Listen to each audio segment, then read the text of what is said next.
Preliminary to masters নিয়মিত ভর্তির ফলাফল প্রকাশ করেছে জাতীয় বিশ্ববিদ্যালয়। আপনার ভর্তির ফলাফল এবং ভর্তির ফর্ম কিভাবে পূরণ করবেন তা আমি এই ভিডিওতে দেখাবো।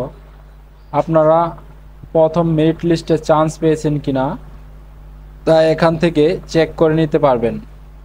আপনারা যারা মেরিট লিস্টে চান্স পেয়েছেন তাদেরকে এরকম দেখাবে। এখান থেকে আপনারা চাইলেও অ্যাডমিশন ফর্ম এটি পূরণ করতে পারবেন। আপনারা কিভাবে এই ওয়েবসাইটে এসে আপনাদের রেজাল্ট এরকমভাবে দেখতে পাবেন সেটি আমি দেখাবো, এবং কিভাবে ফর্ম পূরণ করবেন সেটিও দেখাবো। তো আপনারা প্রথমে চলে যাবেন গুগল সার্চ বারে গিয়ে লিখবেন nu.admission। এটি লিখে সার্চ দিলেই আপনাদের সামনে এরকম একটি লিঙ্ক চলে আসবে। এই লিঙ্কে ক্লিক করে দিবেন। এই লিঙ্কে ক্লিক করার পর আপনি এখানে অনেকগুলো ট্যাব দেখতে পারবেন। এখানে মাস্টার্স, এমফিল এই ট্যাবে ক্লিক করে দেবেন। এখানে ক্লিক করার পর প্রথমে যে আপনি ট্যাবটা দেখতে পাচ্ছেন প্রিলিমিনারি টু মাস্টার্স রেগুলার, এখানে এই একটু নিচে আসলে দেখতে পাবেন অ্যাপ্লিকেন্ট লগ ইন।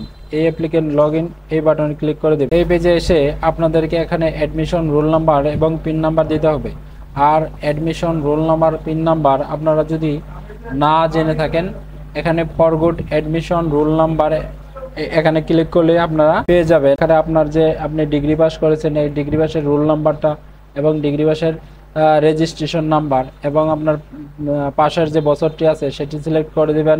এরপর আপনার জন্ম তারিখটা এখানে দিয়ে দিবেন। এরপর আপনি প্রিলিমিনারি মাস্টার্স নিয়মিত এটি প্রোগ্রাম সিলেক্ট করে এখানে সার্চ দিলেই আপনার এখানে পিন নাম্বার এবং অ্যাডমিশন নাম্বারটা দেখে অ্যাডমিশন ফর্ম থেকে আপনারা এখান থেকে এই যে রোল নাম্বার এবং এখান থেকে পিন নাম্বারটা নিয়ে এখানে এসে লগ ইন করতে পারবেন। অ্যাডমিশন রোল নাম্বার আছে সেটি দিয়ে দিব এবং নিচে পিন নাম্বারটা দিয়ে দেবেন। এরপর লগ ইন বাটনে ক্লিক করে দেবেন। এরপরই দেখতে পাবেন যে আপনাদের এখানে রেজাল্ট কি এসেছে। এখানে দেখুন লেখা আছে congratulation, you are assign political science, Tongi government college, Gazipur recording first merit লিস্টে এখানে আপনার রেজাল্ট এসেছে।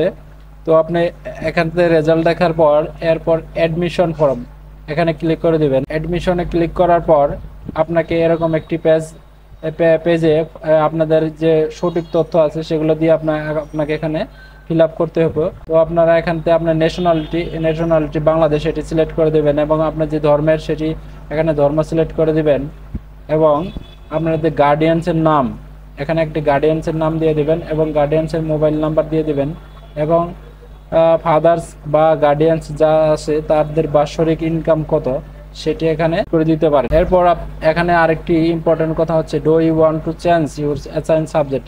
আপনি যদি আপনার যে সাবজেক্টে আপনার রেজাল্ট এসেছে সেটি যদি আপনি ভবিষ্যতে পরিবর্তন করতে চান তাহলে ইয়েস বাটনে ক্লিক করে দিবেন। আর যদি না চান তাহলে নোতে ক্লিক করে যেটা আপনার সাবজেক্ট আছে সেটাই থাকবে।